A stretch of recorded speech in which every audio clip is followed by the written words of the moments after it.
Jeremías 20. Jeremías en el cepo. A Jeremías azotado y arrojado al cepo. 1:1-2. Jeremías el mensajero de Dios en el cepo.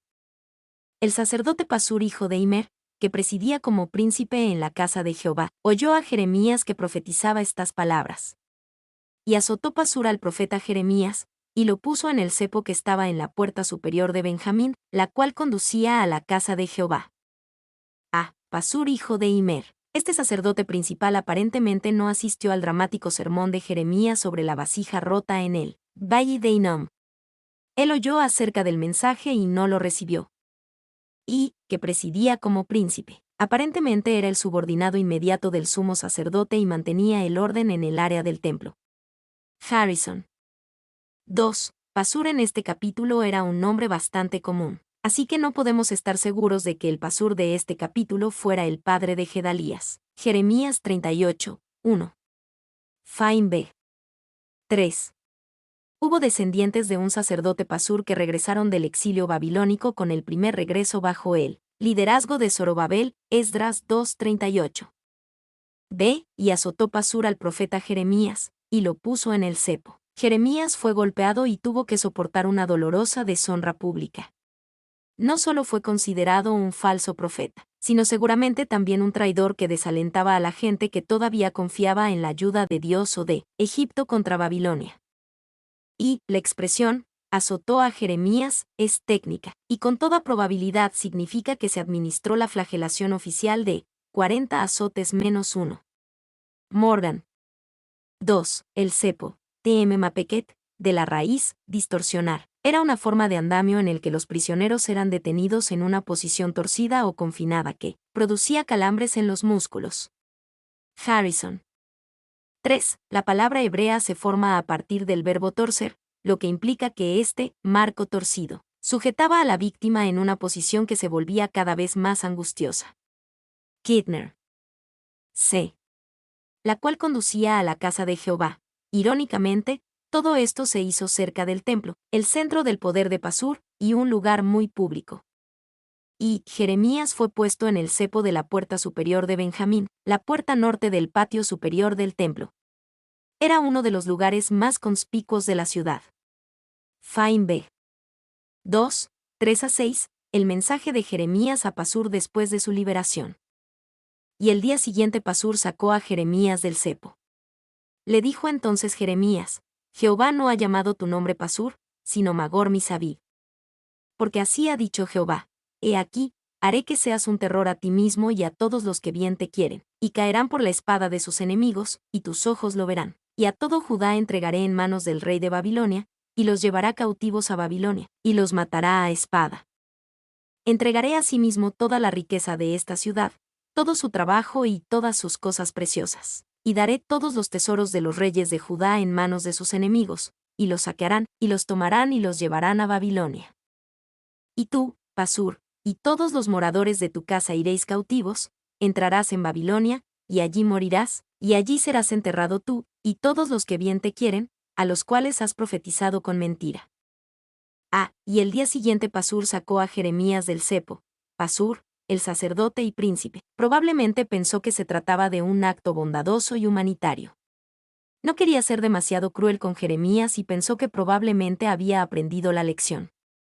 B. Jehová no ha llamado tu nombre Pasur, sino Magor Misabib. El significado del nombre Pasur a veces se interpreta como libertad, a veces como tranquilidad o paz. El nombre Magor Misabib significa terror por todos lados. Había un sorprendente contraste entre los dos nombres. Y la traducción que se da con más frecuencia para Pasur es alivio, tranquilidad. Fain B. C. He aquí, haré que seas un terror a ti mismo y a todos los que bien te quieren. Jeremías muestra que no tenía la intención de moderar su mensaje. Con valentía y claridad le dice al sacerdote y príncipe que la destrucción ciertamente vendría y que él, en cierto sentido, estaría en el centro de ella. D. Y a todo Judá entregaré en manos del rey de Babilonia. El mensaje de Jeremías no cambió. Ni Yahvé, ni Egipto, ni nadie más libraría a Judá. Los babilonios los conquistarían por completo. Y tú, Pasur, entrarás en Babilonia, y allí morirás. La posición de Pasur como sacerdote y príncipe no lo ayudaría. Él era uno de los que profetizó con mentiras, y él y sus amigos que lo escuchaban morirían en Babilonia. D. La carga del profeta perseguido. 1, 7-8. Jeremías le habla a Dios de su propia fidelidad. Me sedujiste, oh Jehová, y fui seducido, más fuerte fuiste que yo, y me venciste. Cada día he sido escarnecido, cada cual se burla de mí. Porque cuántas veces hablo, doy voces, grito, violencia y destrucción, porque la palabra de Jehová me ha sido para afrenta y escarnio cada día. Más fuerte fuiste que yo, y me venciste. Jeremías le explica a Dios que se sentía compelido a su obra profética. Él no la había deseado ni perseguido, sin embargo, Dios lo venció para que asumiera esta obra profética. Y me sedujiste, el verbo seducir, ata, aparece en Éxodo 22:16, cf. Jueces 16:5, en una ley sobre la seducción sexual. Jeremías parecía estar diciendo que había entendido que su relación con Yahvé era algo así como un vínculo matrimonial, pero ahora se afirmaba que había sido engañado, atraído por Yahvé, quien lo había usado y lo había abandonado. Thompson. B. Cada día he sido escarnecido, cada cual se burla de mí. Quizás Jeremías hablaba a la luz de su reciente experiencia de ser puesto en el cepo público. Jeremías 20, 1, 2. Atrapado en el cepo, fue objeto de burlas y escarnio, incluso como Jesús más tarde sufriría una humillación similar. C. Porque la palabra de Jehová me ha sido para afrenta y escarnio cada día, como un fiel mensajero del Señor. Era difícil para Jeremías resistir la afrenta y el escarnio que sobreviene al que profetizaba el juicio venidero y el mal a Judá. Y, debido a que las palabras de Jeremías no se cumplirían en mucho tiempo, la gente simplemente lo ridiculizaba cada vez que hablaba sobre el futuro. Harrison. 2, 9-10. Jeremías decide detener su ministerio profético. Y dije, no me acordaré más de él, ni hablaré más en su nombre. No obstante, había en mi corazón como un fuego ardiente metido en mis huesos. Traté de sufrirlo, y no pude. Porque oí la murmuración de muchos, temor de todas partes. Denunciad, denunciémosle. Todos mis amigos miraban si claudicaría. Quizás se engañará, decían, y prevaleceremos contra él, y tomaremos de él nuestra venganza. Y dije, no me acordaré más de él, ni hablaré más en su nombre. Jeremías tuvo que pagar un precio doloroso por seguir siendo un fiel mensajero de Dios. En muchas ocasiones, contempló renunciar o cambiar el mensaje. Y esta, dijo Latimer en un caso similar, era una mala, muy mala resolución. Trapp. 2. A menudo se ha observado que las dudas de Jeremías nunca se expresaban en público. Exteriormente era el profeta firme e inflexible del Señor, que transmitía fielmente la voluntad divina a su pueblo. Pero cuando estaba a solas con Dios, se revelaban las tensiones de su posición. Kundal. B. No obstante, había en mi corazón como un fuego ardiente metido en mis huesos. Muchas veces Jeremías quiso darse por vencido, pero no podía. Él no podía porque se trataba de la palabra de Jehová. Él no podía porque la palabra vivía en su corazón. Él no podía porque la palabra ardía en su corazón como un fuego. Él no podía porque la palabra oprimía su mismo ser, como si fuera un fuego ardiente metido en sus huesos que requería una gran energía para contenerlo. Traté de sufrirlo, y no pude. Y descubrió la imposibilidad de negar su llamado. Aprendió que era irreversible y que la palabra de Dios era incontenible. Fine B. 2. Bajo el estrés y la tensión de sus sufrimientos, se sintió tentado a abandonar la obra, a negarse a hablar más en el nombre de Jehová. Pero cuando intentó así encontrar la liberación del sufrimiento en silencio, fue imposible, porque tal silencio se volvió más intolerable que el sufrimiento. Morgan. C. Y yo no pude, aunque le costaba mucho dolor y humillación, Jeremías no pudo no predicar la palabra de Dios, y predicarla fielmente. No era solo que Jeremías era compelido a predicar, había muchos predicadores y profetas infieles en su tiempo. Jeremías era compelido a predicar un mensaje fiel a Dios. Y, en ocasiones nos hemos cansado del servicio a Dios, pero, sería un cansancio mayor si nos despidieran de él. Hablar es una responsabilidad y un peso espantoso, pero no hablar sería imposible. Meter. 2. Esta es la carga de la palabra de Jehová. Quizás solo aquellos que la han experimentado puedan entenderlo. Publicar esa palabra a veces trae sufrimiento, pero abstenerse trae un sufrimiento mucho más terrible. Pablo entendió esto cuando dijo, «Ay de mí si no predico el Evangelio». Morgan. D. Porque oí la murmuración de muchos, se burlaban del mensaje de miedo y mal venidero de Jeremías. Esperaban que claudicara, con la esperanza de que una vida infiel invalidaría el mensaje, y luego podrían tomar venganza.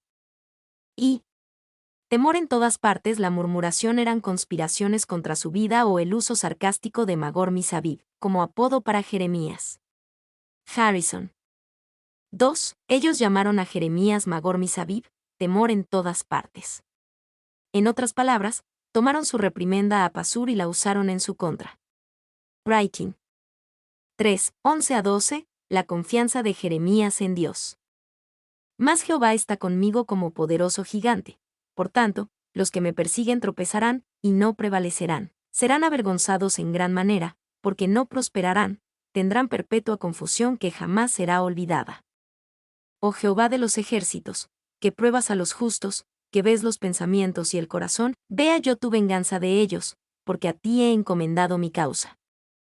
Mas Jehová está conmigo como poderoso gigante. A pesar del dolor y la dificultad de su trabajo y de sus muchos enemigos, Jeremías encontraba confianza en Yahvé como un poderoso gigante.